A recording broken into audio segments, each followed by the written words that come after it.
In the previous video, we looked at this equation here and we found its stationary points. We did that by differentiating, setting it to 0, solving, and then finding the y coordinates that corresponded to those x values.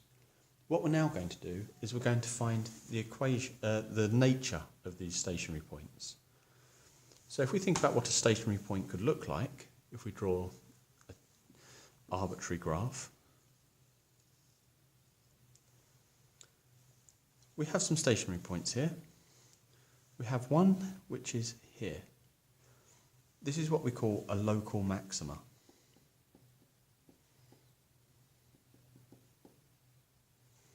Okay, so some people will just refer to this simply as a maximum point. We call it a local maxima because our graph does actually go higher than that value, but in this local area, that is the maximum point. Down here, we have a local minima.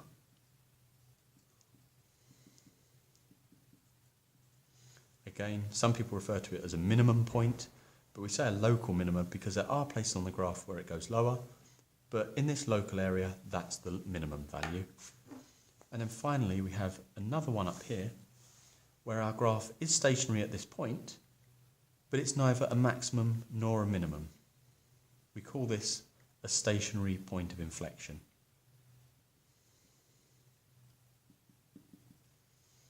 Okay.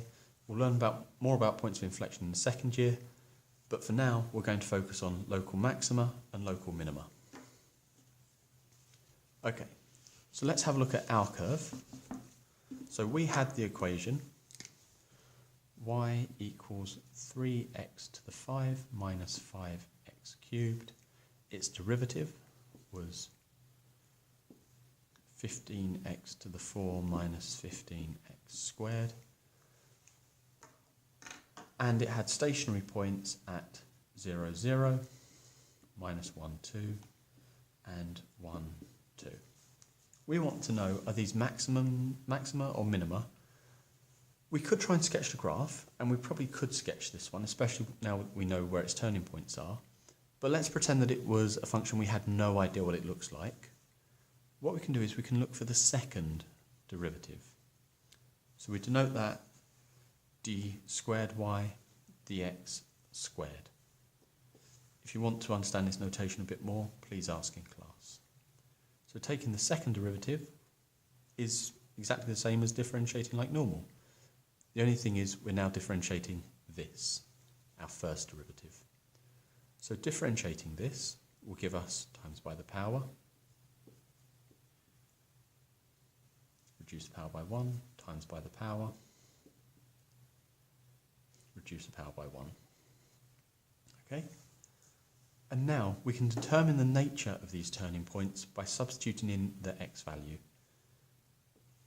Okay, so if we look at this, substituting in minus 1 is going to give me minus 60, plus 30 is 30, minus 30, sorry.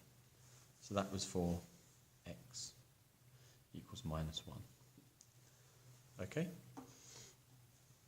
Similarly, we could do this one. So we're going to get 60 minus 30. That will give us 30. And then finally, we could do this one, which will just be 0, take away 0. Okay, so what does that mean? Well, if we have a negative value here, we need to think about what this is telling us. This is telling us about the gradient of the gradient, i.e., is our gradient increasing or decreasing? Here, we have a gradient of the gradient of minus 30. So that tells us as it's negative, our gradient is decreasing. If we think what a decreasing gradient would look like, it would go from very positive to 0 at that point. And then as it continues to decrease, it will go negative. So that tells us that a negative value of the second derivative is a maximum point, sorry, or local maxima.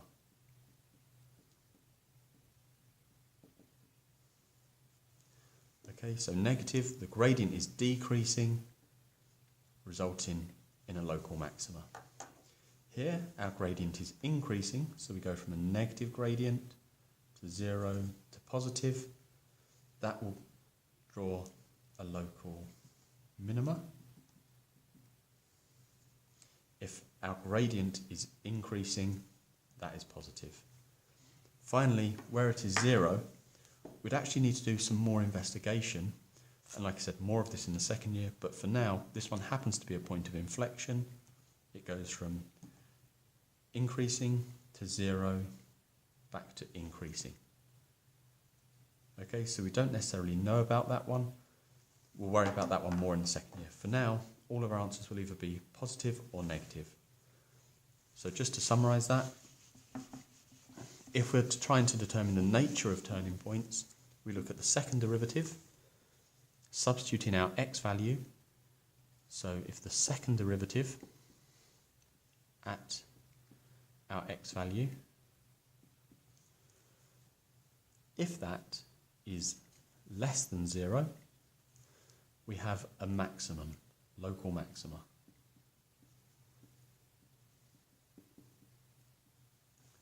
Our gradient is decreasing, so we're going from a positive to 0 to negative. If the second derivative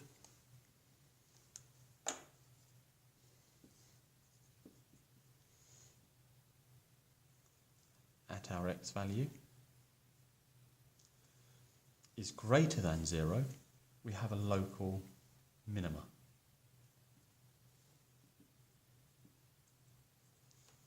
Our gradient is increasing, so it's gone from a negative gradient through 0 to positive.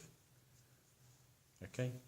As long as we know that, we'll be able to determine the nature of the turning points at AS.